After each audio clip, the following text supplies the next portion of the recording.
All right. Welcome, everybody. Welcome to SWAN Book Club Users group. I saw Lauren, but I didn't see. Is Lizzie coming late? Yes. Okay. She's got a staff meeting. Okay.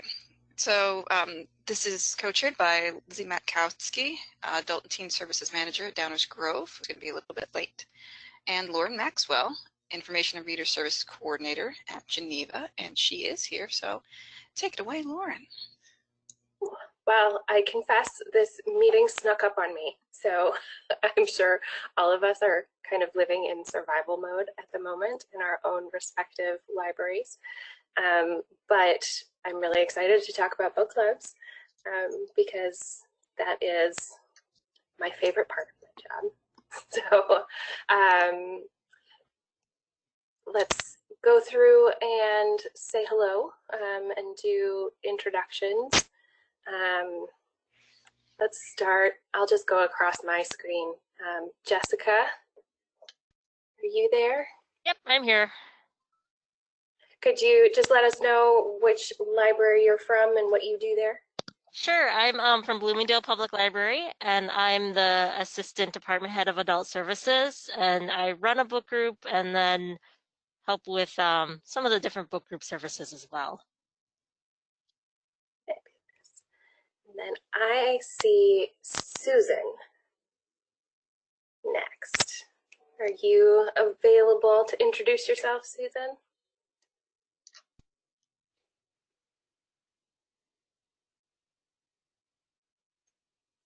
Perhaps not. All right. Then next I see Brenna. Hello, I'm Brenna Murphy. I'm the Reader's Advisory Librarian at Glen Ellen. I run an in-house book club, and I also run our book club service, which has about 80 book clubs that we help out. Fabulous. Next I see Emily. Are you available to introduce yourself?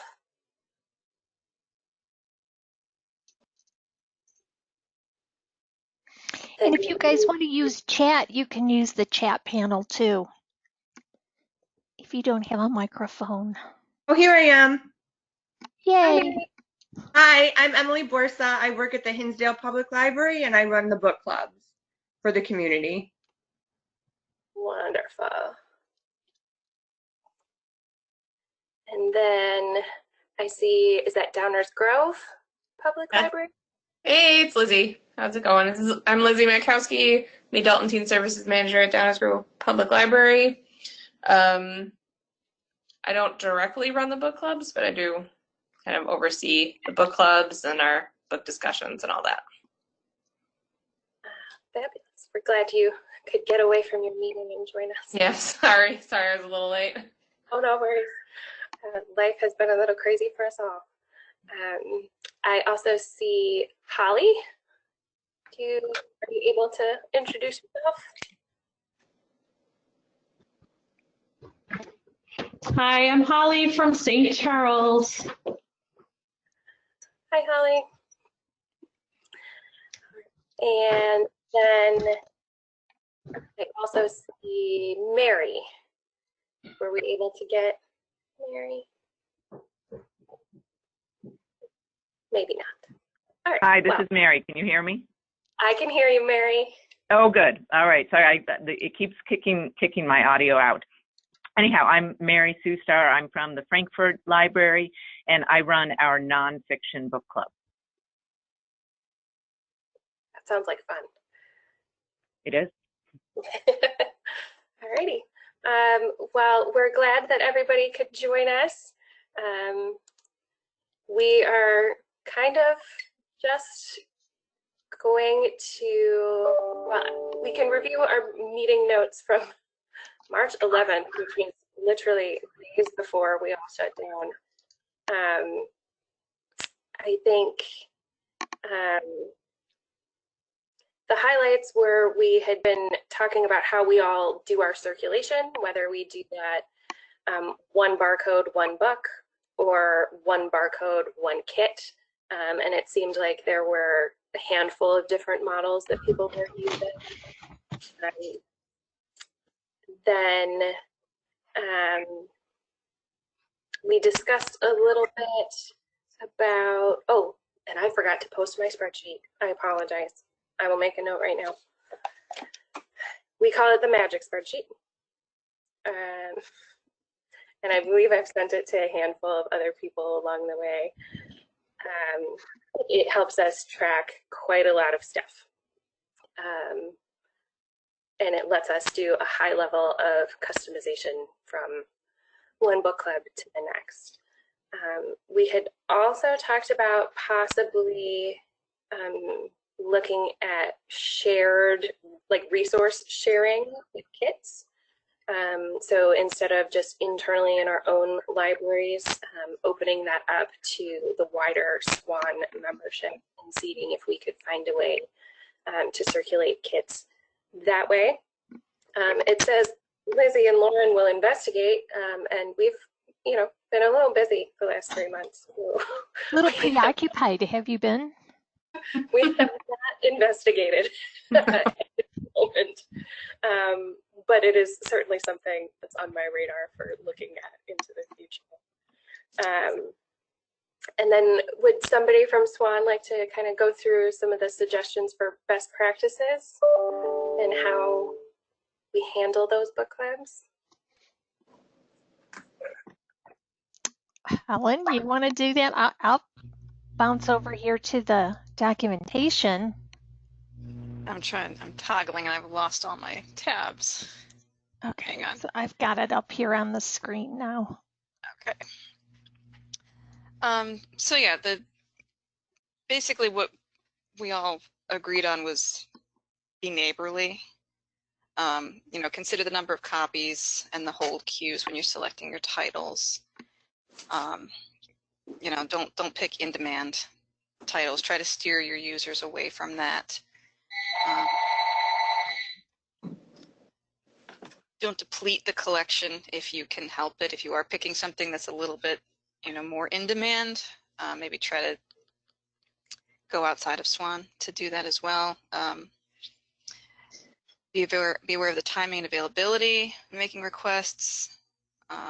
Try to minimize the time that they're going to be sitting on a hold shelf. So they're not sitting there for 4 to 6 weeks before your book club. Suspend those holds so that they become available and the system starts looking for them. This is all kind of academic right now, but there's your best practices.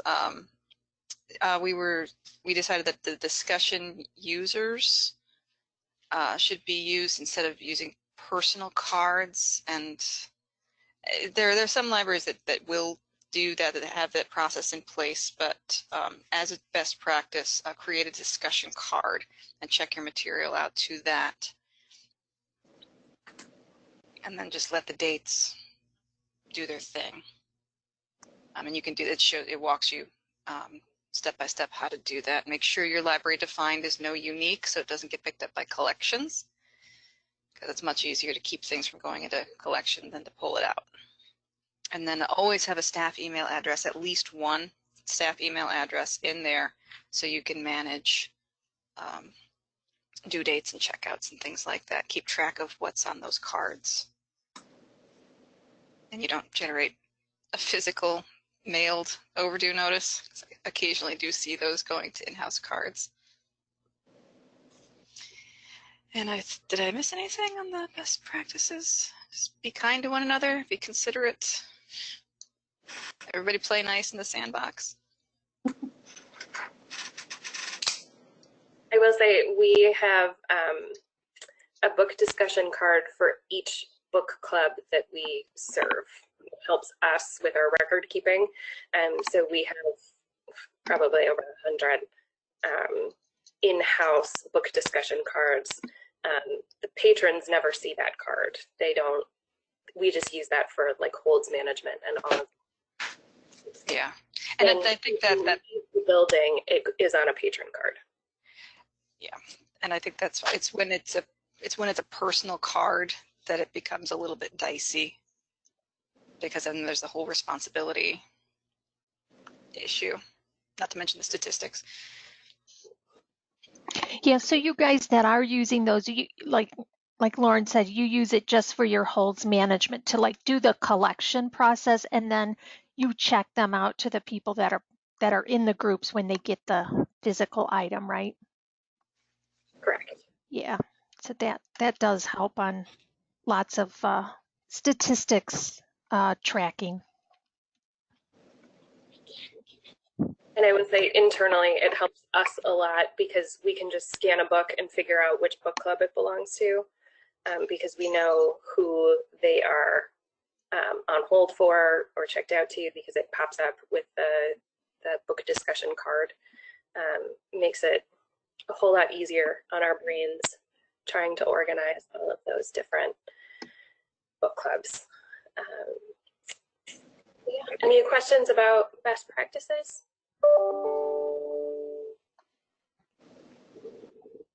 I apologize, my email notifications, I can't quite figure out how to turn the sound off. Yes, in terms of being neighborly, we were doing like only putting 25% of items on hold that were available in the SWAN consortium, and then everybody kind of looked at us like we were being too neighborly.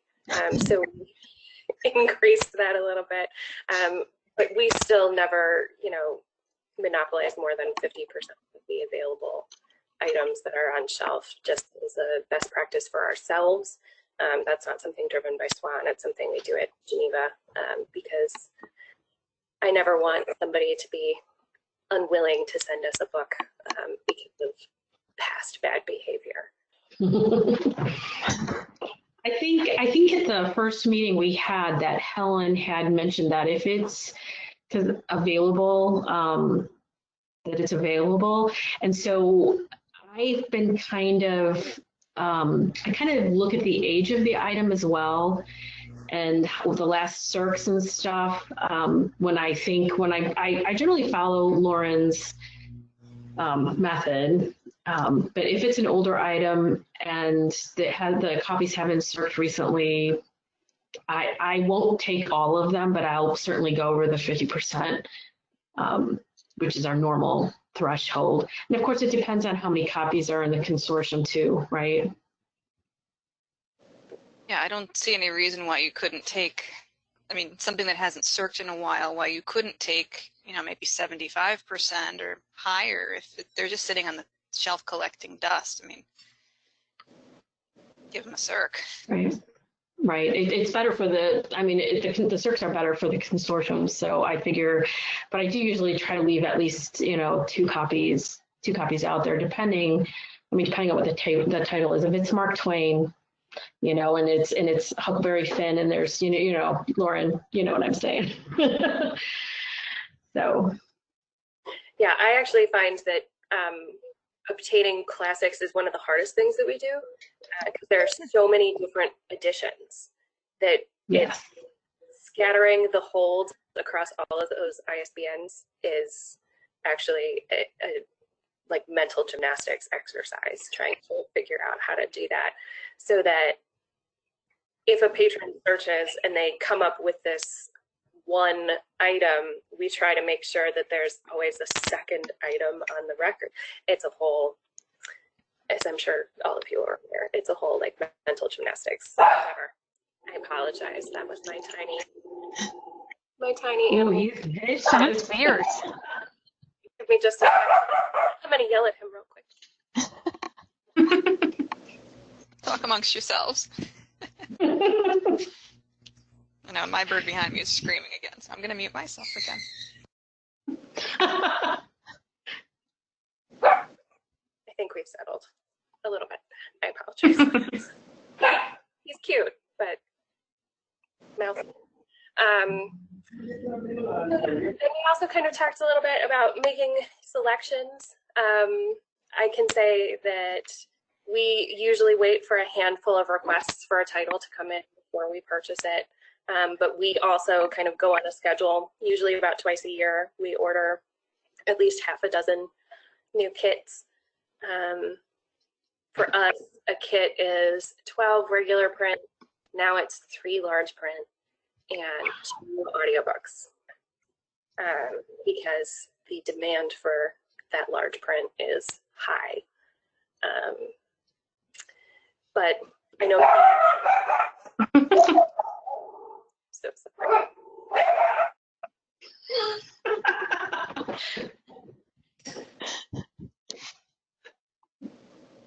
We do something similar at DG. We do orders about quarterly, unless we get something that's, you know, suddenly very popular with a couple of different groups, and we want to make sure we have it for them. But we will. It's very cute. Very cute.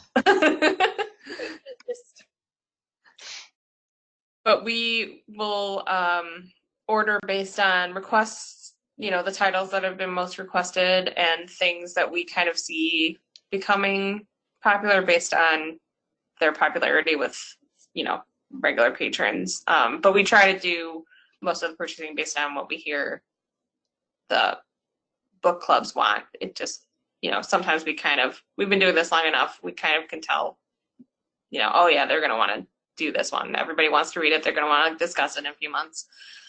We do a large type or 2. I can't remember how many we're doing now, if we can get it.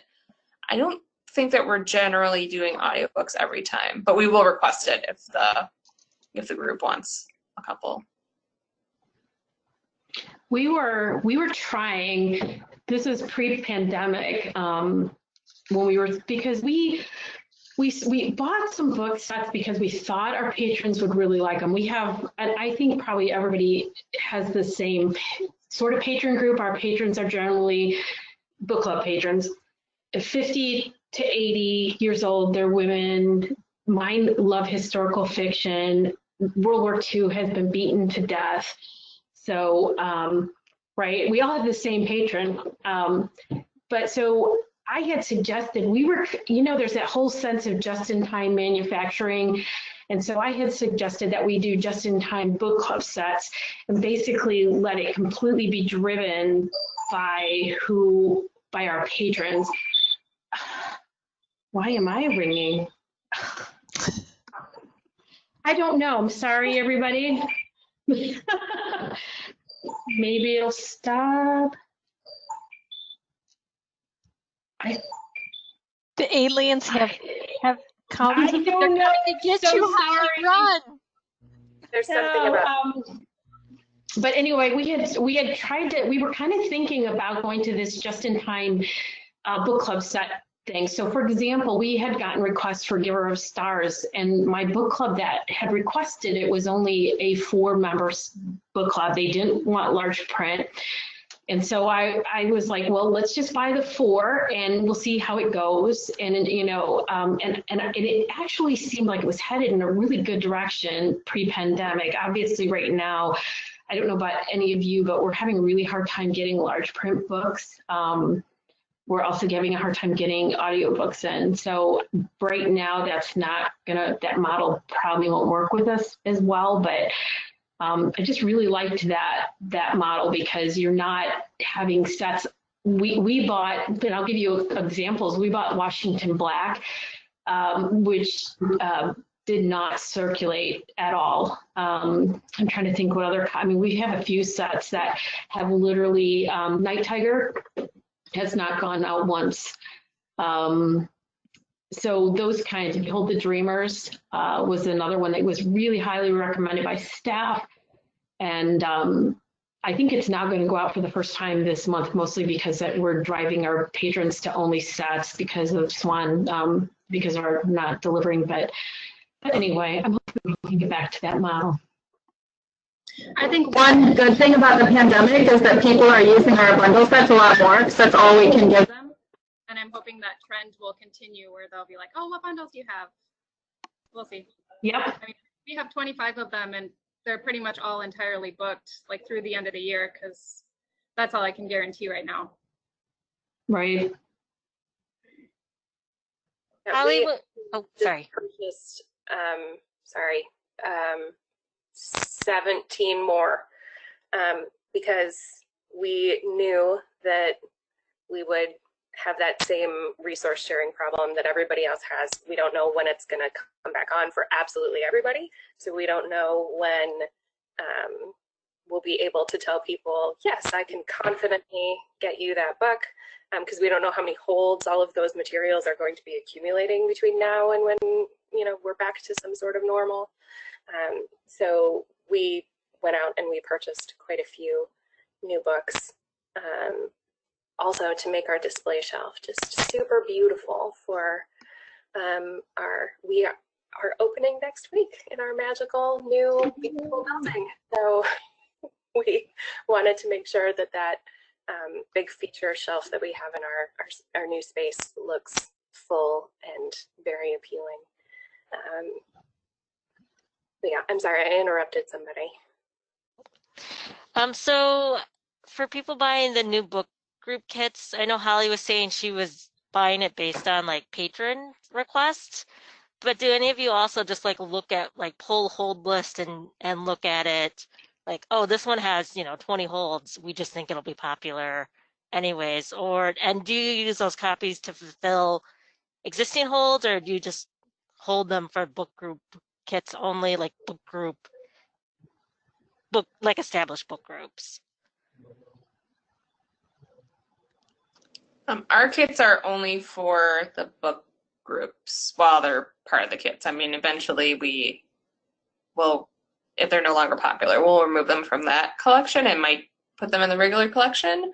But when they're in the kits, they're just for the book clubs. But I know other libraries do it differently. And we will look at the most popular circulating books, and often those, we have book clubs requesting them. So we end up getting a bag of some of those because we know that we're going to get requests for them and they're not going to get copies from the regular collections anytime soon.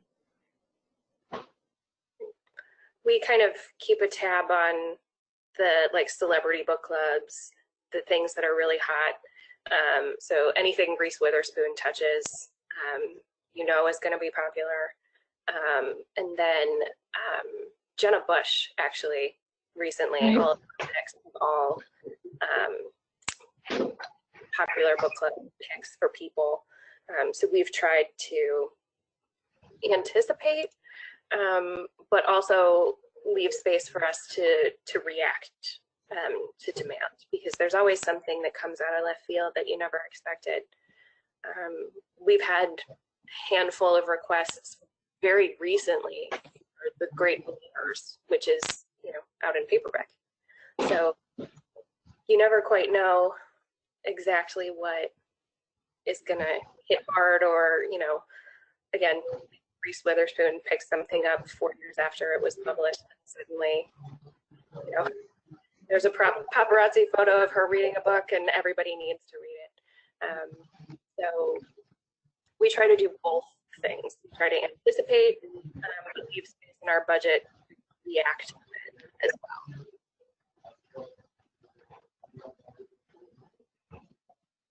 Yeah, I keep an eye on all the celebrity book clubs and try to NPR, Jenna Bush, like you were saying. I just try to keep an eye on them. But again, I think you have to know your own patrons, because my patrons are like right now. I was telling Lauren last week. Right now, I have a book that has been very popular. It's The Day the World Came to Town. It's about takes place during after the September 11th attacks, and but I have like 4 book clubs who requested it.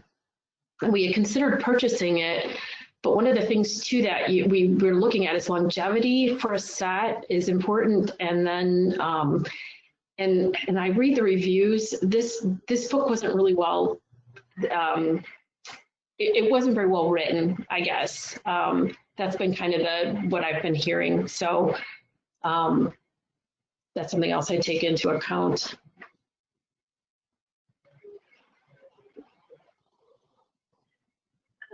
Yeah, it looks like I actually was scanning that handful of titles that all appeared in our notes, and almost to a one we purchased.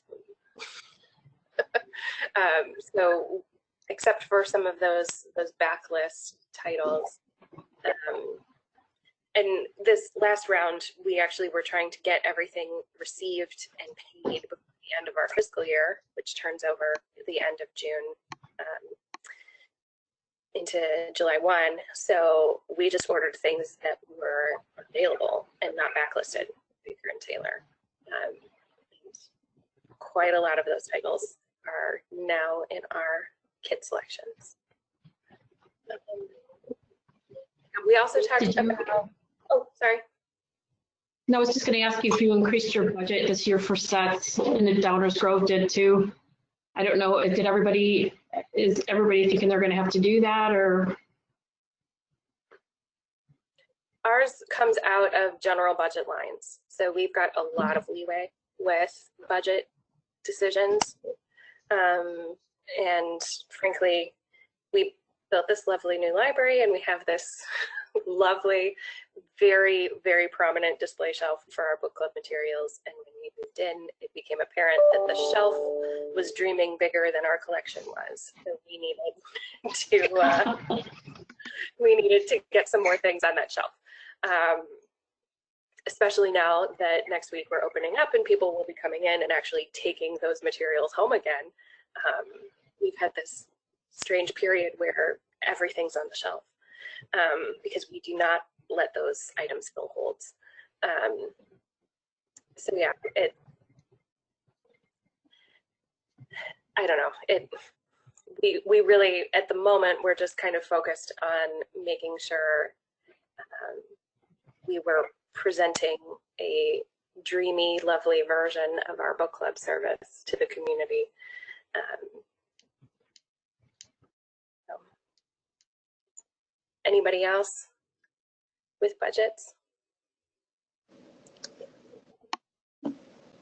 I have a separate, not line for it, but I allocated funds for it in our print budget, and since we didn't really buy any over the last few months, we have plenty of space, so I'm not too worried about it. But we are trying to buy more titles now that we've started to get more requests, since the book clubs know that we're providing the service again and also aren't able to get ILLs right now. So we had just purchased kind of like right before we closed, and then so we have some new ones, but we're buying a few more, and we'll just see how it goes from there. If we need to buy a few more, we will, but we haven't had any issues yet.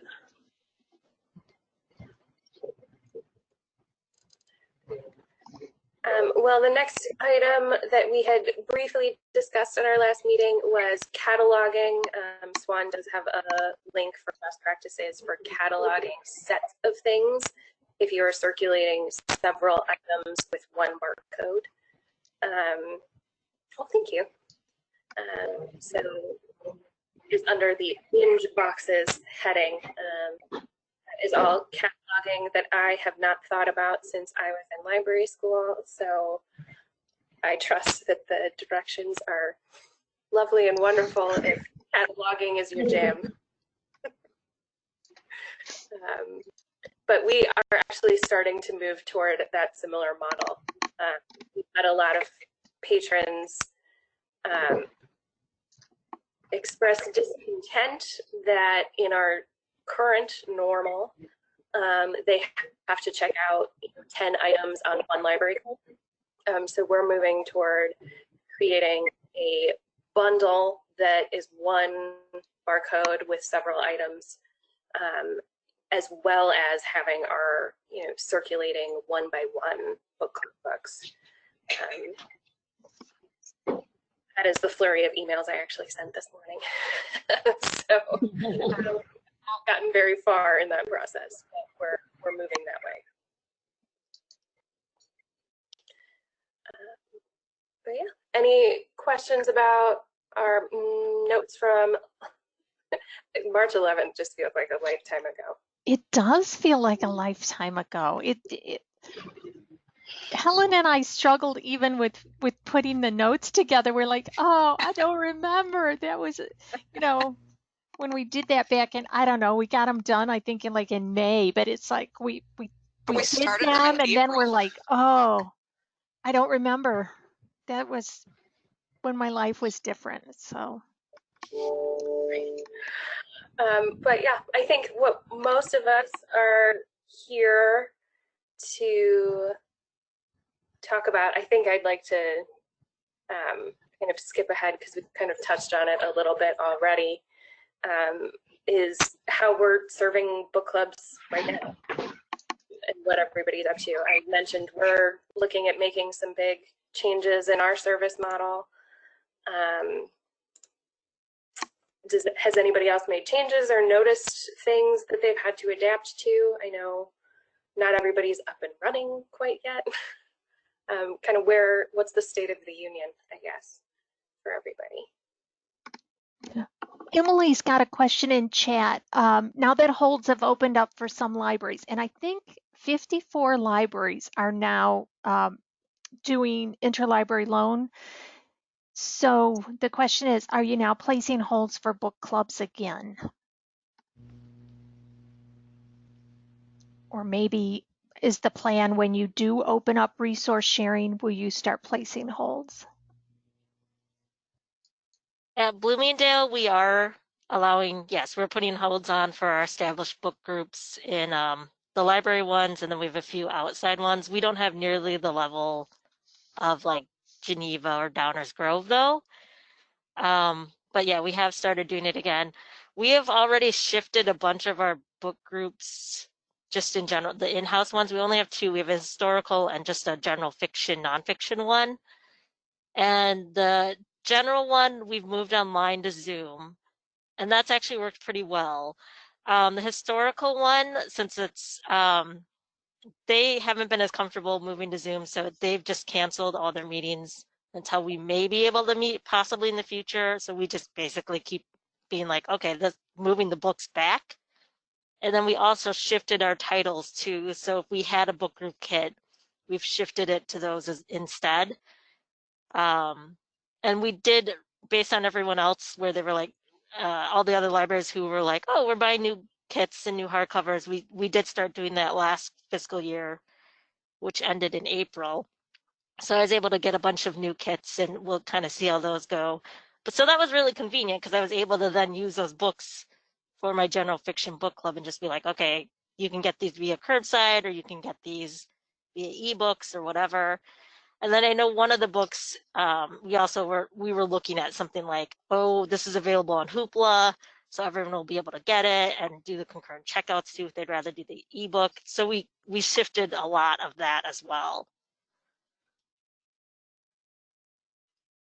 Yeah, Hoopla became my favorite thing as we were looking at ways that we could serve book clubs virtually, because it was impossible for us to get physical materials to people because we weren't even in the building, much less getting access to materials for patrons. So I think the biggest challenge we found with Hoopla was that you can't always get an ebook and an e-audiobook for the same title. But nonetheless, we found a handful that would work, and that's what we've been using for our virtual book clubs. And we actually created a list for our personal book clubs that we serve that we could send to them if they were looking for recommendations for things that they could read with their own book club, which was wonderful. But yeah, any other libraries that want to share how things have changed in the last few months? This is Mary from Frankfurt again. So we have moved, and so I'm not involved in the circulation side of things or ordering books for our book clubs in the community, just for our in-house book clubs. And we've, like you, we've moved to Zoom for all of our book clubs, and we have 7 in-house book clubs, and we've been using Hoopla as a resource for our titles. And we've also been challenged by the difficulty in finding books that are available both as audiobooks and ebooks, especially with nonfiction. And I reached out to Hoopla about that, and they sent me this massive spreadsheet of titles that were available both ways. That was a pretty much useless spreadsheet. It was just a monster of a spreadsheet that just, paging through it with, titles that were, duplicated so many times, and there was no rhyme or reason to it. There was no way to sort it by, audience for the book, age level, genre, anything else. So we've definitely struggled with that. But now we're looking at books that maybe we have them on Hoopla as an ebook, but then we have them in RB Digital as an audiobook, and it's a copy that is available for multiple users. So that's what we're looking at now, to expand the number of titles that we can choose from. Mary, It's if you definitely can a send struggle. me that, I'm sorry, if you can send me that spreadsheet, I may be able to upload it to Blue Cloud and make it more user-friendly. Sure, yeah, I thought about making it user-friendly, and I did not take the time to do that. So who is this talking? This is Helen from SWAN. Okay, all right, Helen, I will send that to you. Thank you. Mm-hmm. This is Holly from St. Charles. We are just starting on Monday. We just started making our sets available again. The way we do it at St. Charles is, had been doing it, is that each member of our books are individually cataloged and barcoded. So each member would check out a book. They don't go out as one big group, which has been, going forward now, is going to be very challenging for us because, for example, right now I'm trying to get books ready to go out, and I have to contact the book club leaders and ask them the names of their members and what books they want and what format they want. And whether this is going to be sustainable is a really big question, because it's just a lot of work. There's two of us. I'm working from home, and then there's somebody in the building who does the processing for me. So sometimes it's been a case of the right hand and the left hand not knowing what each other are doing, which is what we had this morning, which was a lot of fun. So I'm not sure. I would like it to continue that way, because one of the big issues that we have, because we're close to Geneva, West Chicago, and Batavia, is a lot of our book clubs have members in from other libraries. And traditionally, they've all come and just picked up their books with us, but now we're limiting our pickup service only to St. Charles cardholders. So some of my, book clubs, I just had a leader this morning. She's going to be picking up 3 so she can hand one off to a Glen Ellen patron, and I don't know what the other one is, but so I'm hoping we can continue this, but I can see where it might become unsustainable. I'm hoping that we get ramped up again with Rails, and we can go back to pretty much our previous format of just borrowing from other libraries. I think that's far more sustainable.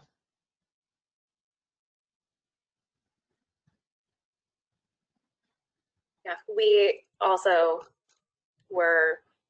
all of our materials are individually barcoded, and we kind of just said one person has to pick everything up.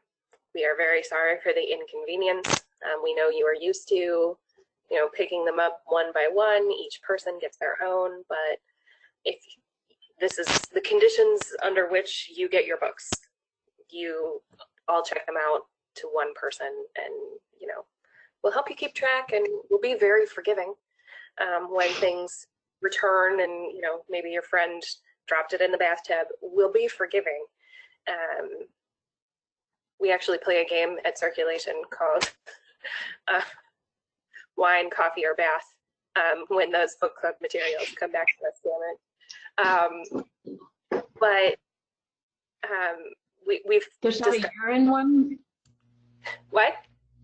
There's not wine, bath, urine, or boat wine? No, we haven't had that yet. We used to play What's That Smell? No, it's definitely something unique to book clubs. They all come back with a circular ring on the cover. It's a unique to book club experience. Like if you book tape is, that would be great. What was that, Brenda?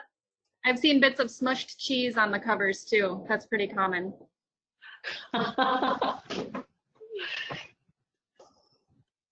Yeah. But yeah, we kind of just temporarily threw in the towel on that individual checkout model because, like Holly said, it's really just not sustainable at the moment. You get everything ready, we have it all set for people, but one person has to check out, you know, all 10 items because we can't track down 10 different people. I'm trying to figure out their library card numbers, figuring out how long we're going to hold on to them for this group. It's too much. We're doing the same thing. Yeah. Were you doing it the other way before, or have you always been one, the whole thing goes to one person? Previously, individual people could pick up, you know, one book or however many they wanted, but for now we're just checking all of them out to the group leader and they can distribute it however they want to. That's generally how our club kits have worked from the beginning. So we just have continued that. And then if they wanted something that wasn't in the kits, then they would have to do individual books, and it was basically like individual holds. But yeah, having one person pick it up, just from my experience, it causes people to kind of freak out at the beginning. But then once they realize, like, you're not going to be charged if your friend forgets to return the book, you're not going to be responsible if they, you know, like drop it in the bathtub, like you said, that helps a lot, just being upfront and like telling people that. I don't know if any of you have had any of those freak outs yet, but it just communicating a lot and being very reassuring helped. There were some people who just like hated it and still hate it, and you know, that's just how it goes. But I think that, and we also numbered we put like just very simple number stickers on the inside back cover for those groups that really wanted to track on their own who had what copy. We told them, like, there's a 1 through 10 or 12, whatever number copies. So you can like write down, you know, Jane has 1, Stella has 2. And some people really like that and they appreciate that. And other people, I think, are just more, you know, chill about it. But that helped reassure people too that they could, you know, we may not know exactly who has what copy, but you can keep track. So just my 2 cents on having done this now for like a year and a half. Most people are thankful for anything we can do right now. I haven't had a lot of people angry about the new policies, luckily. Are you billing for, that was my question too. So, I mean, I have this bloomin' onion, I was telling Lauren this, if a book comes back and it looks like a bloomin' onion from Outback, then I consider it completely damaged and we might bill you for it. Do you bill at all on your book set items if they come back damaged? At Downers? No, not really. Anybody? We kind of, okay. It's for the books that we have extra copies of in other collections, we might hold on to withdrawn copies to act as backup, and we just kind of built into the budget like the assumption that we're going to have to buy replacement copies here and there. It doesn't happen as often as we thought it would, but it does happen. So, and even if a book comes back, if it's late and like it has a quick turnaround for the kit, like we might have to supplement with that extra copy, and then eventually the other one will come back. But we just kind of, the person who does the selection knows, like, she's going to have to make sure she has a plan for and money to replace a copy here and there. Yeah, we also find that they have a higher incidence of damage than like general collection materials do. So there's some sort of history about book clubs. They're harder on their books than than the general public, which feels counterintuitive to me. Such is life, right? And yeah, we've already determined that as we move toward this like bundle or kit model, that we're not gonna, you know, tell people up front, like, don't worry, you won't be responsible. But, you know, we can tell people up front, oh, we know that these are extraordinary times, we can be flexible, you know, we'll figure it out, don't worry about it. Plus, we're fine free for now, so, you know, there's also that. And then when we do our scheduling, we're going to build in a window for stragglers to return to us. So it'll be pretty similar to like when we circulate our, you know, STEAM kits or puzzles or whatever. You know, you're always going to get that one last, you know, dinosaur puzzle piece that belongs to something else, and you just match it up again when both pieces have finally returned. That's, you know, a pretty routine function for circulation. So, anybody else making big changes at the moment in your service model?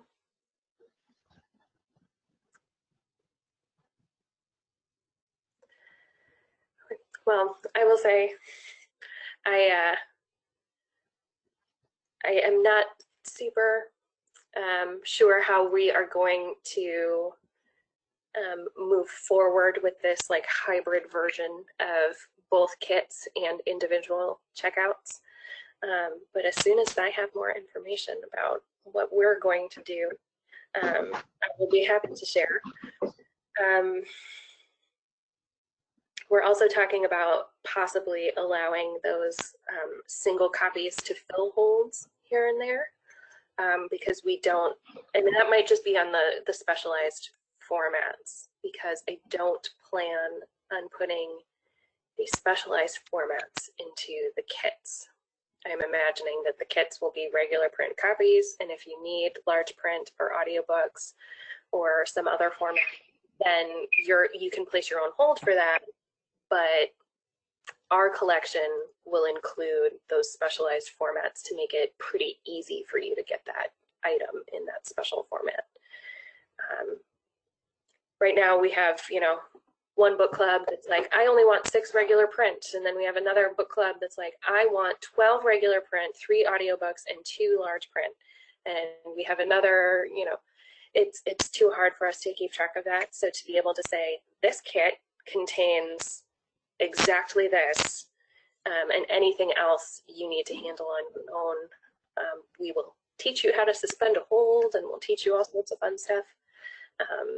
But I know we'll get a little bit of pushback from patrons on that, but we have too many book clubs to be placing all of those holds for individual people all of the time. So we're adapting, I guess, is the word. Yeah. We could circle back to how we're all offering virtual book clubs. We did have a kind of roundtable discussion of virtual book clubs through SWAN. I think that's 2 weeks ago already.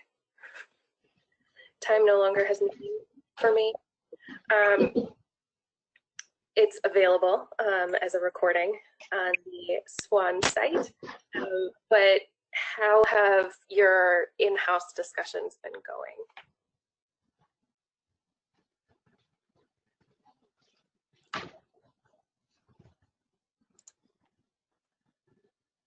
Well, mine have been going terribly. I've done 3 of them.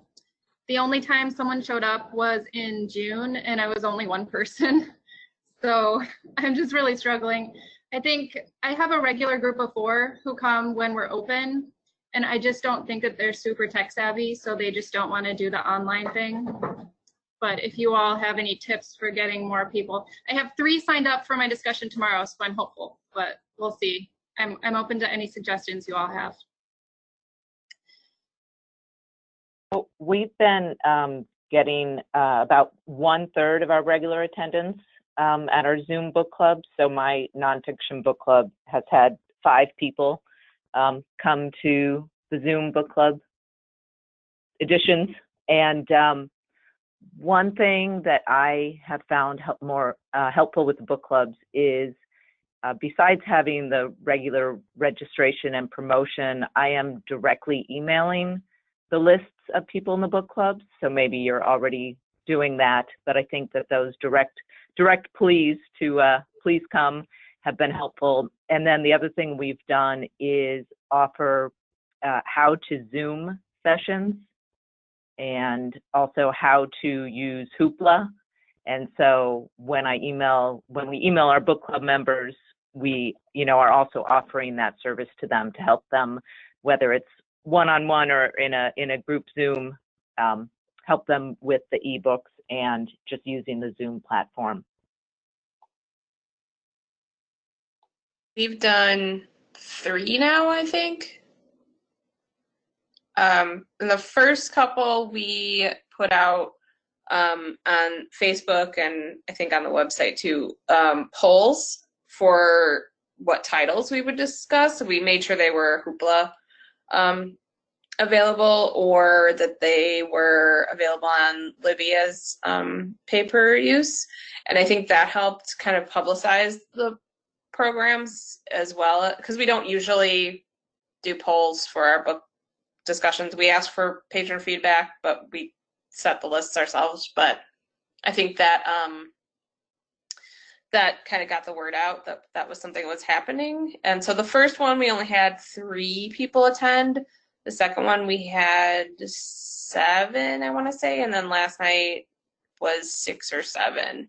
So not our normal crowd to be sure, but it's at least been attended and people seem to enjoy it. But that's how we kind of got the word out, in addition to the regular posting the program and publicizing it as a program. I think the poll maybe helped a little bit because people felt like they were getting their input in. At Bloomingdale, we've done 3. The first one was kind of just a one-off because our director was like, get a book group out there, when we were like, we don't know what's going on. Oh, okay. So the first one only had 2 people, and they were both people who previously come to my book group. And that one we did with a Hoopla bonus borrow. So that was the program where Hoopla was offering free books, and it didn't count like towards your, like, they were free, so they didn't count, you didn't have to pay for them, and it didn't count towards a limit or anything like that, which was really nice.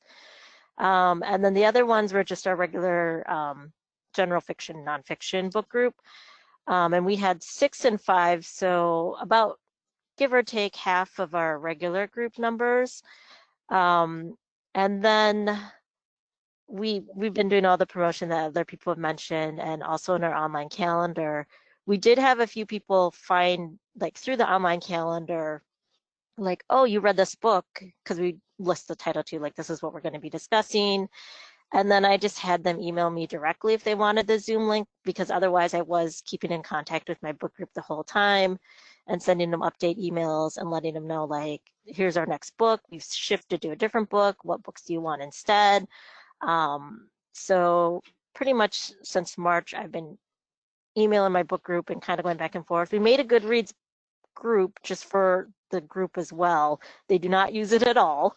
So, but I didn't set up much. It wasn't much. It was like, okay, here's, like, I'll put a couple events on there, and then I put a couple of questions on there, like, hey, what are you reading now? Da da da. And then pretty much, like, I got 1 reply. So I was like, oh, okay, we won't do that anymore. But yeah, I feel like just directly emailing your group already and just asking and keeping in dialogue with them has been the best. And I did also do the, like, Zoom one-on-one program. So a few of them I helped, like, okay, let's actually Zoom together, and before the meeting, make sure your audio works, all that good stuff too.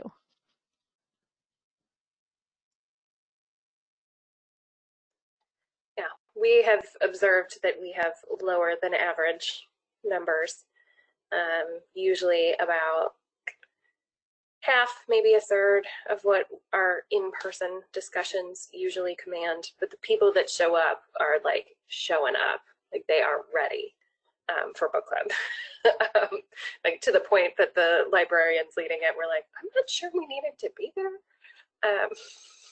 because they were just so excited about book club. But I do think, you know, some of our patrons are much older and they don't really feel very comfortable. We tried to send out, you know, instruction videos and all of that in advance of the discussion, but you know, there's only so much you can do, and we kind of touched a couple weeks ago on, you know, Zoom fatigue and how everybody's doing everything on video chat. So it's hard to convince people to do one more thing on Zoom at the moment. I'm really hoping that sometime soon we can have a very socially distanced, maybe even outdoors book club, because I think people really are craving that in person, even if it is from very, very far apart, that in-person contact.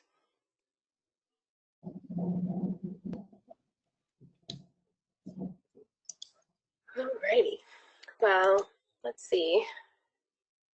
The other item on our agenda list for today was using the online forums.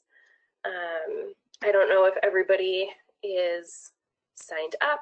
I believe you can just email a tech ticket in to get entry into the online forum. Just open a support ticket. We'll get you signed up. And let's see, the book club users group is one of the big topics. There it is. So yeah, we have a handful of people who are kind of chatting back and forth on these online forums, but we wanted to make sure that we're using them in ways that best suit all of you. Does anybody from SWAN want to talk a little bit more about our forum use? I'll just add really quickly that if I can get that massive Hoopla spreadsheet up and running in Blue Cloud, I'll post the link here to workshop it with you all a little bit before I put it anywhere more useful. So yeah, definitely get signed up, start and just jump into discussions. You guys all have a lot of good ideas, and the more good ideas we can get into this platform, the better it's going to be. Dawn, anything to add there? Just that, you know, this is kind of for all of us to discuss together, kind of almost in real time, so we don't have to wait for a meeting, or, you know, if you get a strange situation and you want to brainstorm with colleagues that are doing similar services, it's a good way to do that. And it kind of is like a garden that is going to die if we don't water it. So we're not sure. We really want these forums to succeed. But it really requires all of us to like have some meaty, good conversation. When we try to seed them, you know, at SWAN, it's not really, we're not on the front lines like all of you. So it's your content and expertise that's really valuable in keeping the conversation going. So we'll help with the tech side of getting it set up and helping to get information or data or any additional resources you need for it, but I think it just needs to be owned and nurtured by all of you in the field. Yeah, this has great potential as a sharing tool. Just don't be shy. Just jump in, just post your thoughts. This is definitely where I will be posting our magic spreadsheet.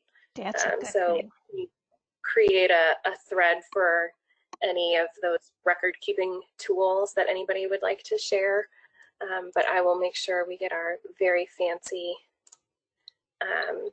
magic spreadsheet uploaded in there. as well as our very complicated spreadsheet instructions. Yeah, that's probably the most important piece of it. How do you use this thing? Yeah, it has so much, formula filling and conditional formatting, and you must do it this way in order to get it to work exactly right. So I will upload the instructions as well, I promise. Does anybody have any record keeping devices that they're very fond of? That sounds like no. I will say we used to have, 4 or 5 different things that we would use to keep track of everything that was going on. We had like a kit calendar, we had a reservation calendar, and we had a spreadsheet keeping track of all of our patron information and everything that a particular group had reserved, historically. And then I found a way to put all of those things into one spreadsheet. So it's a very complicated sheet, but it does keep track of a lot of information. And it's very easy to simplify for your own purposes and change it around if you need to. So I promise. So Lauren, can I ask you, and this is actually for everybody, one of the big, so I'm using Lauren's spreadsheet. I'm using an altered version of it because it is very changeable, but is scheduling, basically booking those sets has become kind of a, that's been the biggest thing, really. I think you're using an Excel spreadsheet, right, Lauren? Yes. I found an Excel calendar that I can link it directly to the title. Problem I'm having is that I'm on OneDrive because I'm at home. Not everybody's using OneDrive, so anyway, I'm just curious how Downers Grove, Brenna, how are you doing your bookings for your sets? Are you tracking it in an Excel spreadsheet or? We have a spreadsheet. I'm using Lauren's magic spreadsheet. Oh, and I can, it's wonderful. Brenna and I used to work together at Geneva, and before she got her lovely new job. So I did. That's right. I remember that. Yes, I'm telling you, pretty soon. Maybe you should copyright that because to make money off of it. Right. It is a great tool, but yeah. So what is the one that Downers Grove looks like? Is it look like a calendar? How is it? Is that something you can share or? Yeah, I didn't create it and I don't maintain it. Our book club coordinator and ILL coordinator, she created it. It's probably not as fancy. It is not a calendar. It's basically, it's going to have the name of the book club that wants the book. I'm trying to remember because I haven't looked at it in a while, guys. I'm sorry. The title. She tries not to keep up the stuff that's not booked because she wants it to be able to be referenced by anybody. But it has like a tracking of the book clubs that want the book, what the book bag is, and when they need it. So that if you're looking for a patron, you can just go in and see kind of what's available and what's coming up or what's going to be coming back soon. So it's a spreadsheet. It's not a calendar. I don't know. Okay. I don't know if that helps you picture it at all. I'm sorry. Well, would you be able to share even a screenshot of it? I'm just curious. Yeah. Like I said, I found the calendar. I found it through the forums online. I did not create it, and so it's just an Excel. It is just Excel based, but it looks like a calendar, which makes everybody feel comfy. But yeah, that's been kind of because this is the whole thing about the way we do things because we break our sets up. For example, I have I'm trying to think. I think Where the Crawdads Sing, I have 24 copies of that and like 4 large print, blah, blah, blah. So I basically consider it a double set. But because there's 24 copies, I literally could have 4 book clubs using it at the same time or overlapping, you know what I mean? And so I had this beautiful thing where I wanted like bars basically that were color coded so I could see, beautiful. So I don't know. We haven't broken ours up, but we do have some that are multiple bags. So like, I think we did have 2 of where the crawdads sing. So it will say like bag 1 or bag 2. Okay. She doesn't usually color code it, at least not the last time I saw it, but I can share it with you. It could be easily like broken into colors. Yeah, just put it, if you don't mind sharing it through the forum, then, I'm gonna make a note on my to-do list or I will forget. Awesome, thank you. And we have a different kind of method for people who are in a book club who don't want one of our bags or sets. We have a different form for them to fill out, and at that point it's like we need they need to decide one person's going to pick up copies for everybody, and some do that because it's just easier, or we need like the information for each person and like what kind of format they want, and then we just place the holds and suspend them, or tell them they're not going to get that book. If it's something super popular, we tell them, we have suggestions, but we will, do an RA at that point. So that's a completely different system. It doesn't go on that spreadsheet. And some book groups will only do kits. Some book groups will only do books that aren't in kits, and some do both, depending on what they're looking for.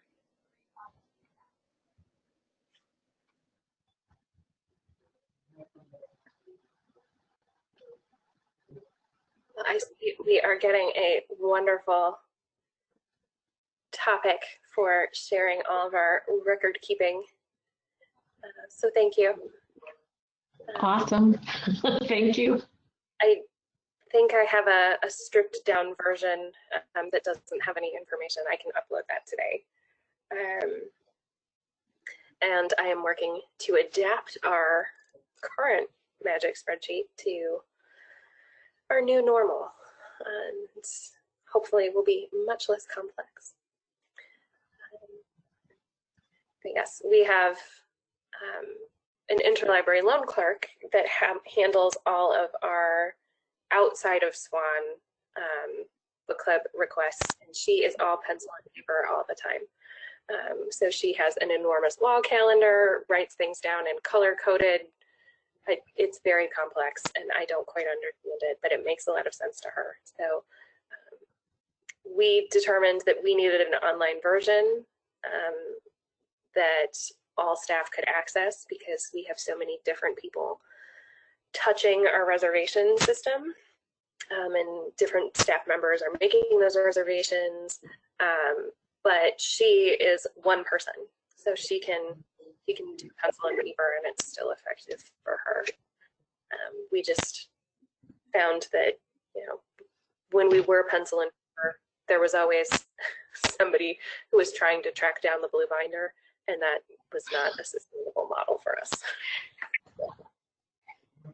So what I would really like is like an online room, how like patrons can sign up for programming online. I think it would be awesome if they could sign up for sets online and make their own reservations. And that would be, in my little perfect world, that's what I want.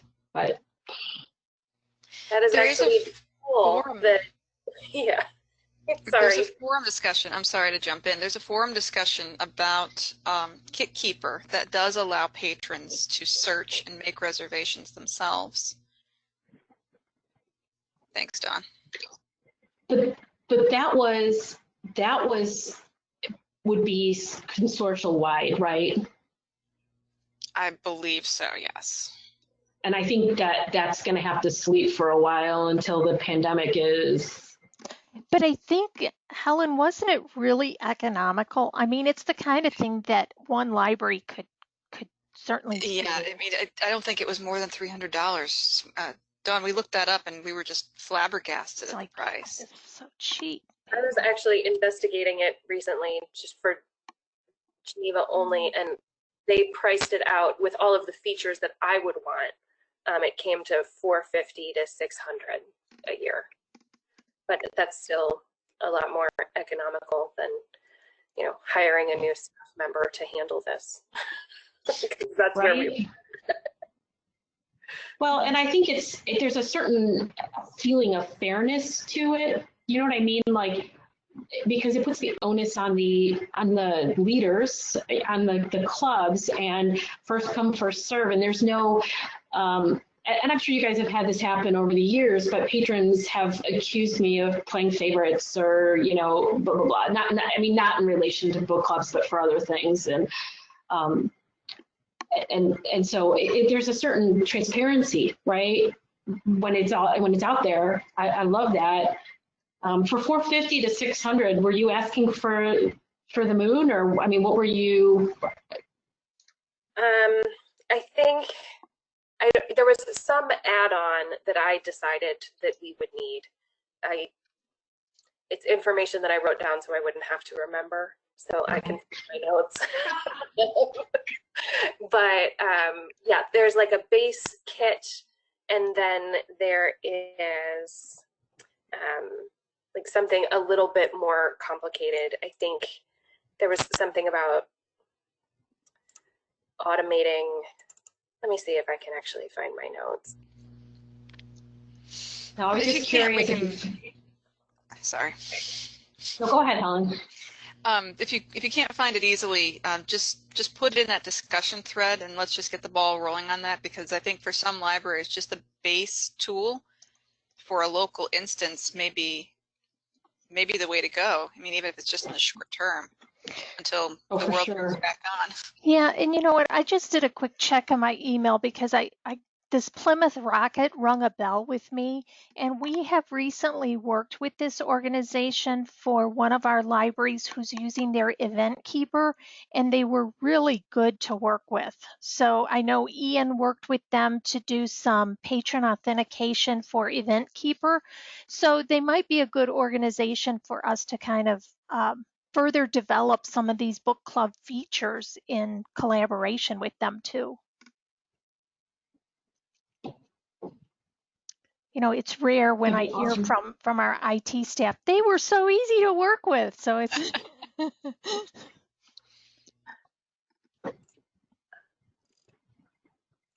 And they're not all that hard to impress. I mean, let's.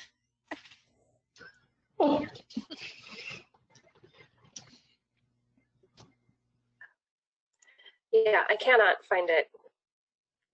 But I was just curious if you felt like you were like at the top of their, like, you know, what they could offer, if you were in the middle, or I suspect we would be looking very similarly, since we don't have nearly, I think we're up to 60 clubs now, but anyway. Oh, it was patron authentication that was the extra cost. So for us, okay. that would be something we would prioritize. We would want only our own patrons to be able to place advance reservations. If we have it in the building on the day, I don't care who takes it home, but for making reservations in advance, we would want it to limit to our own card holders. Okay, no, that would be us too, I'm sure. I did find their pricing link. So Lauren, for that, would you be able to just have certain, maybe it's the profiles or something set up so that only your book discussion leaders would have access to reserve those? See, I just wonder if it's open to all of our patrons, if that gets confusing, or if it's something that the book club comes to all of you and says, I'd like to manage this, and then you give them an account on this. I don't know.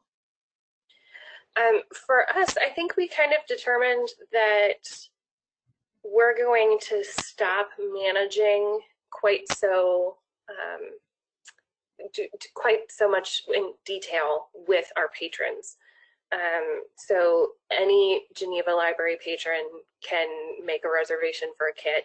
It's up to the group to coordinate amongst themselves to make sure that they're not competing against their own group members to make reservations for things. So they would like have to designate their own point person to make the reservation. But we honestly find that requiring one book club leader can be really difficult for a lot of the groups based on how they operate, because they tend to be a little less centralized in their planning than we are. So they will, like, everybody will sign up for a month, and it's their responsibility to pick a book for that month. It's their responsibility to contact us and get that reserved for the month. So it actually makes it a little bit easier on our patrons to not have to constantly go through their own gatekeeper to make reservations. So yeah, that's gatekeeper was $475 as a base, and then adding patron authentication was just a little bit more. Okay. But they do have a model where you can assign like branch libraries, which I imagine would be useful if we talked about a SWAN-wide iteration of this.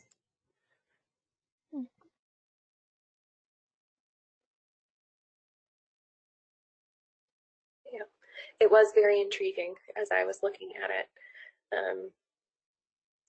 But well, you know, this is the kind of thing we might be able to set something up for them to come and talk to our group and just demo and ask questions too. If a lot of us are interested in finding out more, we could probably set that up and facilitate that. I would love that. I would too. I recommended this as a future avenue to investigate. So perhaps when we get back to some semblance of normal. Yeah. But if we could start planning now, that would be great. Yeah, we'll Helen and I have put our heads together and come up with a strategy and run it past Lizzie and Lauren to say, okay, are these dates okay? Maybe we can have a online meeting where the company can come and talk us through and learn a little bit more about what we're all doing too. Okay. Yeah, I think that'd be good. Would be fantastic.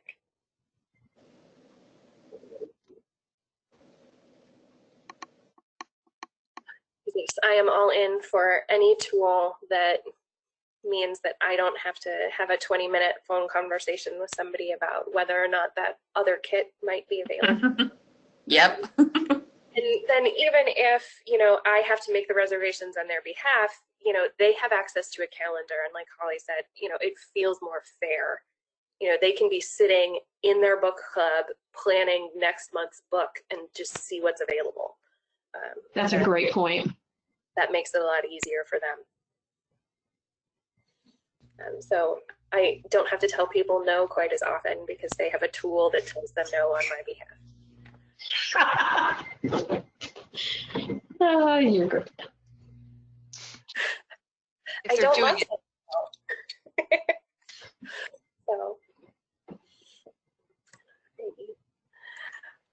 So yeah, we will definitely be investigating a bit more about KitKeeper. I have not, in all of my travels, found anything comparable to it. I think it's probably the best possibility for us to investigate. All right. Cool. We'll try and get that set up. That would be so exciting. Yeah, I think we have touched on all of the official items on our agenda.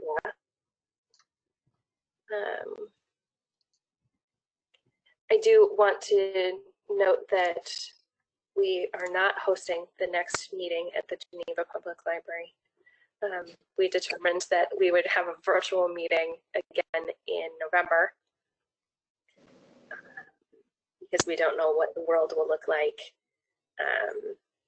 But we look forward to talking to you at that meeting. But does anybody have any final last questions and topics that they would like to? I have a couple. I have a couple if nobody else has any. I just want to make sure everybody has a chance to. I was wondering, somebody had brought up Goodreads about creating a group. Has anybody else done that? And if so, has there been, I know the one person said there was very little interest. Has anybody felt like it's a good tool?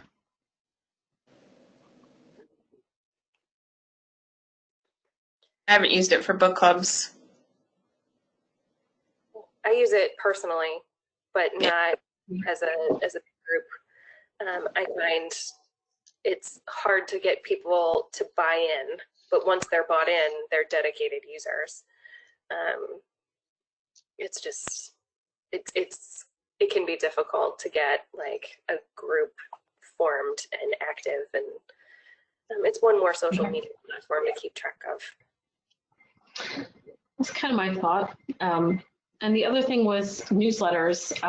Lauren and I had talked last week about they had started sending out newsletters to their book club patrons, and it's an opt-in. You have an opt-in one, right?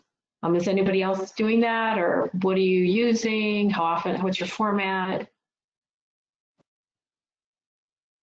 We have one that we send out about twice a year. And it has, like, we do an annual event, so it has some information about that, some book recommendations, stuff they might not know about, like, did you know we have book bundles, or we can do discussion guides and stuff like that. I was supposed to send one out in the middle of March, which I didn't because everything got crazy, so I kind of skipped that one, but I'll probably send another out in October as planned. That'd be another great thing to share in our forum, you know, what people are sending out. And what people are responding to. Mm-hmm. Well, that was my question. When Lauren and I talked last Thursday. So the way Lauren's works is they have an opt-in. So basically you go and you have to provide your information. I'm saying this right, Lauren? Correct. Yeah. And so they have to opt in for it, and then they would just get an automatic delivery of it. Park Ridge has a phenomenal book club. I don't know if they're as big as Geneva, but I'm always on their website. And what they do is they use Library Aware, and they post those newsletters directly on their book corner page. So patrons don't have to opt in. They can just go to the link there, and they can just get to it. And I like Library Aware because it's so pretty and it's easy to use. So I just wondered if anybody else is doing it that way, and what they're, I just wondered what patrons liked. What's easiest for us. I will say our e-newsletter is my pandemic project. It's the thing I never had time for to get started until suddenly we were staring down the barrel of not staffing a reference desk. And so we finally had time to organize it and get it started. The Batavia Public Library has a really good one that I subscribe to as well. Okay. But we signed up everybody who was on our book club list automatically, but there is an opt-out at the end, so that if they didn't want to have them anymore, they were more than welcome to opt out. That's a legal thing at the end of the email. But other than that, anybody is welcome to sign up for that. We did talk about it in our general e-newsletter. So, click this link and give us your email address, and you can have that additional one as well. We're talking about doing it every couple months. So we've probably got one coming in the next 2 to 3 weeks. Because our first one was in May. But we're hoping that it just gives us one extra tool to engage with our book clubs. We find that they often ask us, like, lady at my book club talks too much, what should I do? So putting content like this lady talks too much at your book club. What do you do? Here's an article, and you know. Oh, nice. Yeah. I think it was Book Browse put out a really great post recently about virtual platforms and how to keep your book club going in a virtual environment. So we linked to that. We found, you know, just a couple extra things. And then taking like, here's the book that everybody's talking about that you can't get, but here are some other books that are just like it, you know, that kind of Read alikes. No, that's good. So we kind of brainstormed a whole bunch of different types of content we can put in there, and then we're gonna kind of mix it up every few months. I can post a link to our sign-up form for that on the forums so that everybody can get to it pretty easy. It's right off of our book club service page.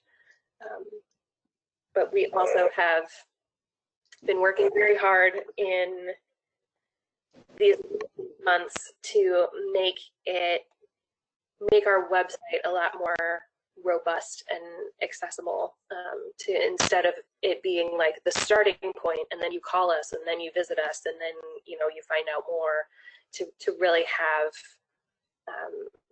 that be like the landing place for people so that they can find everything that they need from our website. Oh, there it is. There it is. Yeah. You're opening. That's beautiful.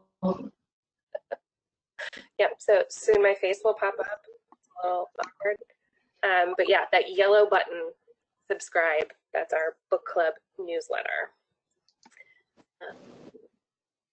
Do you share that link to the Book Browse, the virtual platform thing that you shared with your pit, or what you were using, so I don't have to go look for it?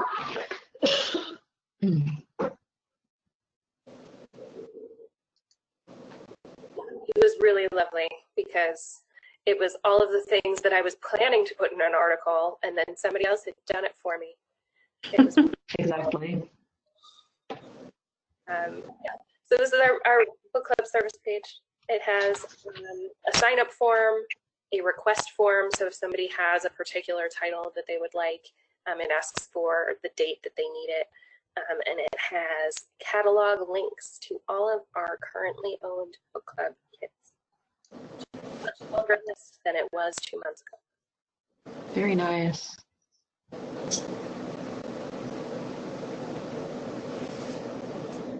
That one is actually probably mostly checked out. Has yeah, there's one on the shelf. There's an audiobook on the shelf. This one doesn't come in large print, but then we also have the electronic links in there too, for people who are interested in accessing it that way. So every single one of the titles has a link into our Geneva Enterprise page for that whole title.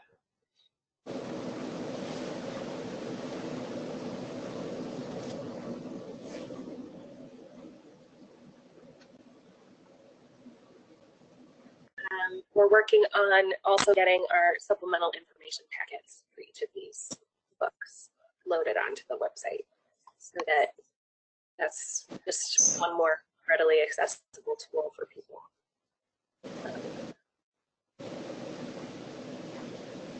Would you have a separate section for them? Like, how are you thinking about doing that? Or just through the title link? I have a couple different things in my mind about how we might organize that. It's possible that each of these books will get its own like landing page on the site. So like 18 Tiny Dust, that would actually link to like a new web page that then says, here's how you can access it in the catalog. Here's a link to download the supplemental information. Also, here's a short description of the book. You know, those kind, like that each one of those might direct to its own web page. That's a lot of work and a lot of maintenance. Yeah, so that sounds. I don't know that that's a realistic one, but yeah, this is one of our new ones. Actually, you can see that there are quite a few copies on shelf. Lauren, if you have access to LibraryAware, we did sort of something like what you're describing, but we didn't do it on individual pages. We just made like a long book list of everything and then so it has a description in it because it pulls it from LibraryAware. And then we had a link to a reading group guide. I haven't looked at those lately, so some of them might be out of date, but it was a little bit easier to kind of just like stack them all. And it was a lot easier in LibraryAware just to do it. The easiest way to probably get to it is to go to our website. It's mybpl.org/bookgroup-support. And then we have under the book discussion kits, it's titles and discussion guides available for book discussion groups. So that's kind of the way. I haven't updated it lately because we just added a bunch of new kits in March and I just haven't gotten to it. But that might be a way to kind of have it all in one place and not have to like make individual pages. And LibraryAware is pretty easy to use, which is nice if you do have access to that. We do. We have not been using it much until now. Sorry, it's under, borrow and then books. You're going to be redoing our website at some point too. So, and then if you scroll down all the way to the bottom, it's under support for book groups.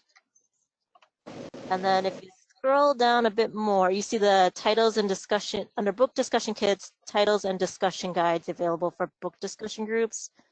That should be a link. So, oh, that's the catalog link. That's the OPAC. So this one? Yes, that one. Yep, that one. And then that's the LibraryAware. Yeah, that's the list we made in LibraryAware where it's showing the book titles and then showing the reading group guide links and all of that as well. And then, so those would all have OPAC links too. So it's the OPAC link, the description, and then the reading group guide all in one.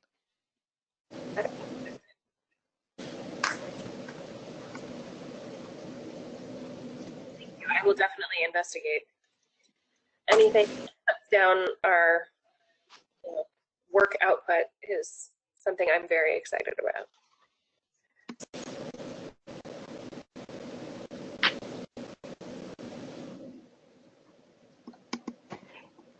We do have a question from Emily. She wants to know, how early is too early to place holds for book discussions with quarantining and such delaying the process? So how long prior to the discussion should we be placing holds? Hopefully with the quarantine, are most of you down to 3 days now instead of 7? Is that helping a bit? Yeah, you're down to 3 days. It also means that we can keep all of our operations back of house instead of using the meeting room, which has been nice. Yeah. So are you tacking, well, a lot of you haven't started your full resource sharing yet, but for those of you that started yesterday with resource sharing and placing requests of other libraries, I would assume could start right away and just tack on maybe a week of compared to what you would have done in the past. And probably there are lots of holds on titles, so you might want to at least get things that you're thinking of in the queue and suspend them until you need them. So that would just be my advice at this point. I would second that. Speaking as a patron, I placed a whole bunch of holds, and it was about an extra 7 to 10 days for fulfillment for me to get that material.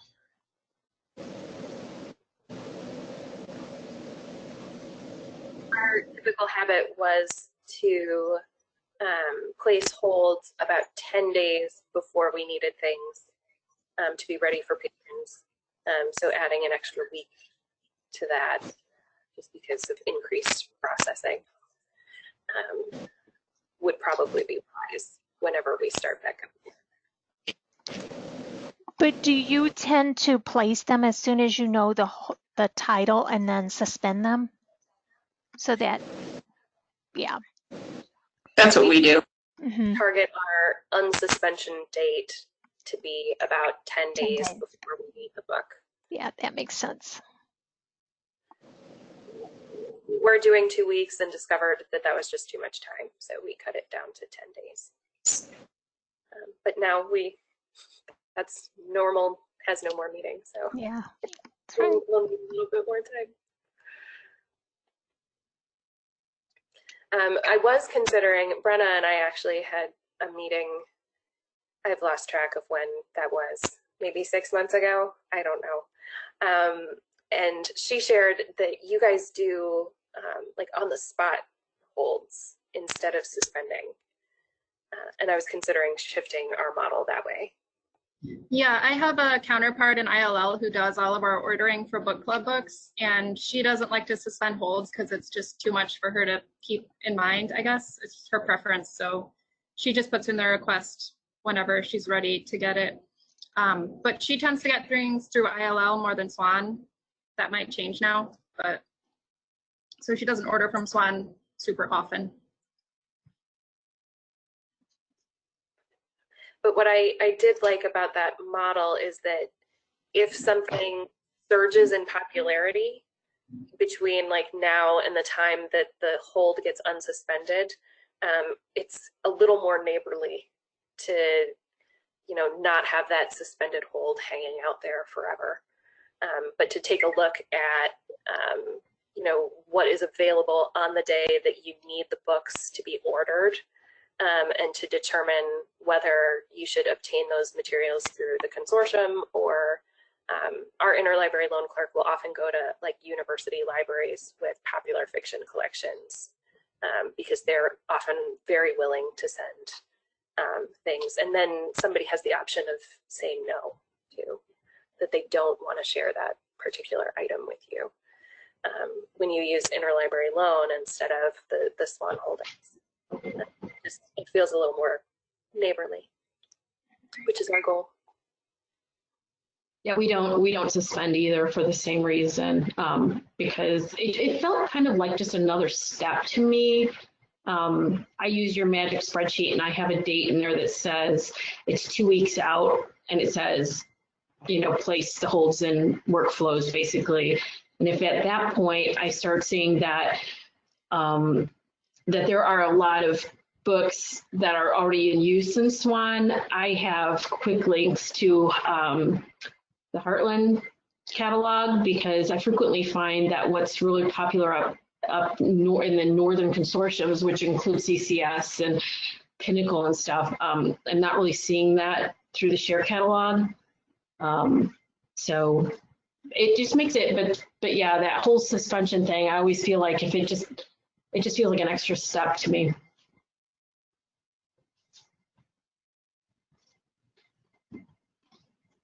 I think both are equally valid, but depending on how your workflow is and what your staffing level is, both, either one or the other will fit better to your model. I was hoping that we could kind of transfer that placement of holds from the librarian level to the clerk level, because we spend a lot of time placing holds. And that's something that, you know, many people in the library are capable of doing. It doesn't require a librarian hand in it. So, you know, we were talking about making some changes in our workflow as we moved to our new building, and then suddenly we're talking about making changes to our workflow because of COVID. So sometimes those things overlap, and sometimes we've thrown out a lot of our planning in favor of something streamlined and simplified, because COVID just makes complication too much right now. So, yeah. But I do love this book discussion kit list. That's amazing. I'm gonna have to learn libraryWare. It's pretty user friendly. The nice thing about libraryWare too is you can make a whole list via ISBN, and then just add the records all at once. So you can be like, here's my entire list, and then you just copy paste it in, and then it'll add all the books with the descriptions already in there, and then from there you can you can set it up so it knows like it's already set up for your OPAC, so you don't have to change those links, which is great. So it's very nice. It's very user friendly, which is great. Yes. I used it to make, I put together a list of like Jenna, Jenna's book club titles are available on Hoopla, and then I did another one for Hello Sunshine that are available on Hoopla, or old Oprahs that you may not have read. I really like it. I think it's a great tool, and it's very easy, and the pictures are so pretty. Yeah, it's nice because it auto-populates that as well. We use it for other things too, like personalized reading lists. So I know a lot of you have ones where like if people write in like, hey, I want, 10 suggestions, whatever, we're able to use that and then email it out to the patron directly too. And then they have the nice list and we add in the call numbers and it goes straight to the catalog, which is really nice. So that's another, it has a lot of uses, which is really great. Yeah, we so far have only been using it for personal reading lists. But at this moment, we've been looking for clean, beautiful graphics that are easy to create, that don't have to go through our graphics department. So we've been experimenting with other uses.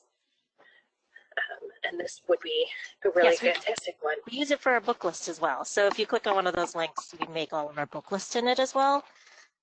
So the way that we do that is we make it and then it's an iframe within the page and it populates everything, which is great.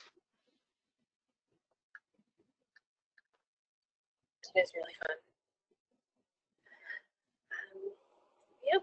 Does anybody have any other topics that they wanted to discuss? I know this has come up a few times where people were just wanted to know like, oh, do you share your book group kits or your books? And I know a lot of people don't. We do here at Bloomingdale, so feel free to go on that book group support and if any of those work for you. The brand new titles, we are marking book new for now just to kind of like see how popular they are and if they start to go out. But if I see after like a couple months they're not going out at all, I'm just going to change them to regular book status and feel free to like, we don't care if you request all of them. They are individual titles. So if you look up something like, and we're kind of changing how we're cataloging them too. So some of the older titles, they have like a call number book group, but it's very obvious. The newer titles like The Glass Hotel and Such a Fun Age and some of those, I'm just making them regular books because after the fact, I just want them to circ. And fulfill holds. We have very, very few book groups here, so we can do this. Like we have maybe like 5 to 10 outside book groups that we grab stuff for. So it's a much different situation than like the libraries, 50, 60, 100 plus. But yeah, we are always happy to share any of those. So feel free to put multiple copies on hold and take all our copies. Thank you. For those of you that do circulate as kits, do you put all of those items on one record, or do you put all of those items on their individual records, like one bundle, one record, or one record and many bundles?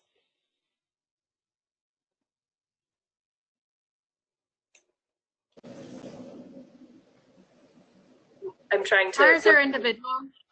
Yeah. Yeah, ours are individual, but we have them hidden from Enterprise because we found that it was confusing for the book clubs to go in and say, hey, it says it's available. Well, they don't know that another group is supposed to pick it up next week. So I can see it when I go into workflows, but they can't see it when they go to the catalog. We do the same.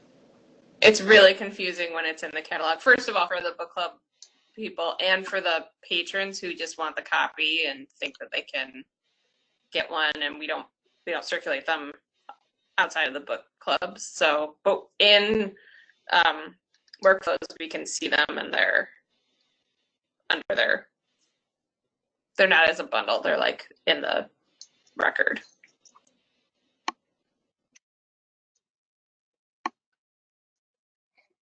Here's an example I just knew because this came through SWAN, through the delivery. You know, this poor book club bag has been circulating for 3 months through delivery, and it came in to SWAN and we had to get it back to Messenger. So that's why I knew this was one. So it's a kit, and it has I don't know if there, 8 books, and the laminated sheet. So this is cataloged as a kit separate. Yeah, I've been debating with myself whether it is wise to do it this way or to create one record that is, you know, book club bundles that has different iterations. Is best practice to do each title on its own record?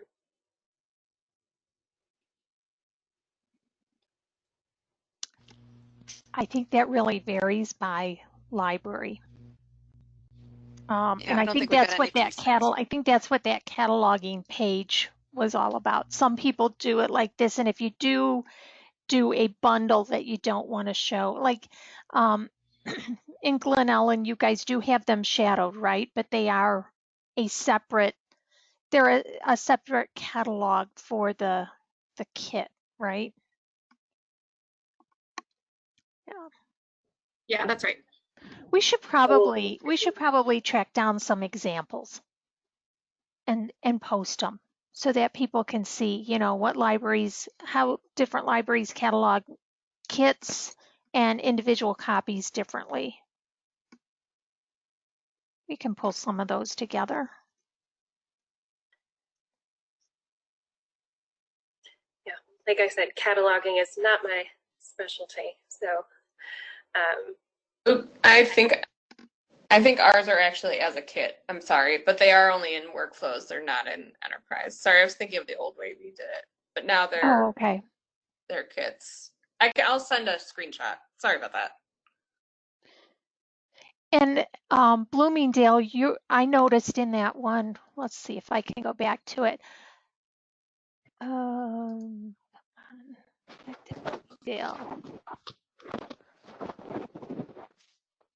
Yeah, on this one, I did notice it is kind of clear if if you're looking at the call numbers, it's pretty obvious. So this is like a standalone copy, and then this is the kit. Right, and we are actually changing that though. So all of our old stuff, we have like that where it's a book group, although anyone can still put those on hold and pick them up wherever. But we were just changing now for our new kits. We're like, well, they'll be in a special area altogether physically, but in terms of a call number, so if you look up the Glass Hotel, for instance, those were just processing as regular book titles, and if patrons put it on hold and just want it and not as part of the book group kit, that's fine. We're using them to fulfill holds as well. Because like I said, we have so few outside book groups that we are selecting for that's sustainable for us. Whereas I know with a lot of the other groups, you have to have a very specific schedule and are trying to like juggle multiple groups wanting the same books. So it's probably under the all copies in use. I think it'd probably be that record. So that's what's going to work for us for now.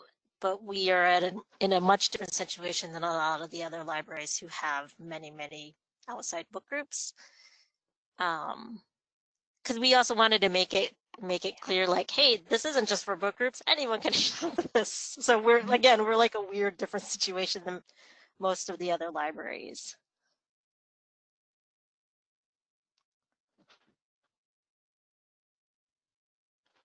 I just know that I am going to have a very long conversation with our head of technical services and wanted to be armed with my options. So, thank you. Yeah. And again, we were marking these brand new book kits as book new for now, just so it would go to our patrons. But over time, especially like if I notice something, oh, nothing's going out for the past month, maybe I'll take like half of them off and just make them regular book status. And then it'll start fulfilling holds in SWAN. So we're just more like, hey, we want the circs and we don't have other book groups to worry about here so much. So we'll help everyone else out. Lauren, did you have a thought as to, I mean, like, what was your thinking about doing the bundles? Like, would there be a benefit to that? I'm not a cataloger either. Our current plan is to have a bundle that is several items, one barcode. Those would be back of house. So they wouldn't, I don't know whether or not they'd appear at the catalog. They might just say, ask staff. I'm still working through that in my brain.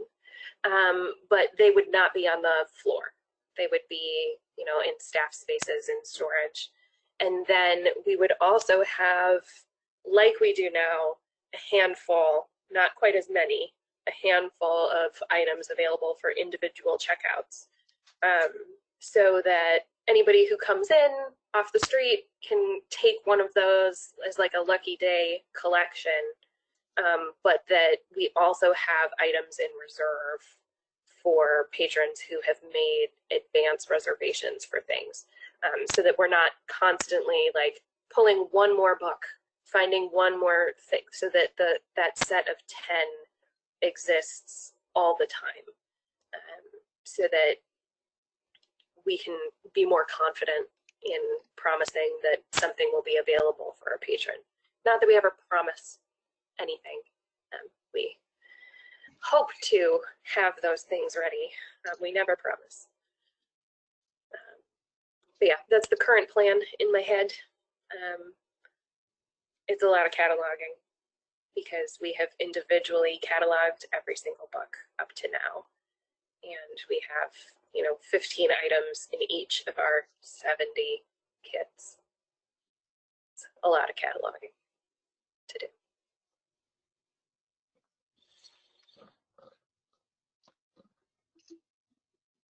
Well, if you go that route and you want to make like a mass change like that, do put in a help ticket, because Scott and his crew may be able to automate that and get that done for you so that your tech services staff doesn't have to touch those one-on-one. I know they would very much appreciate that. Thank you. We're still pretty backlogged in. Yeah, I can imagine. I sent that email this morning knowing that somebody on the other end would roll their eyes very hard. And try to make it work, but still be like, one more thing.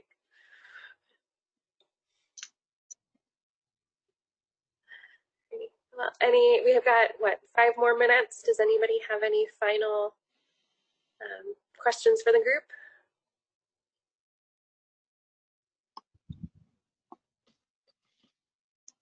I'm going to stop the recording.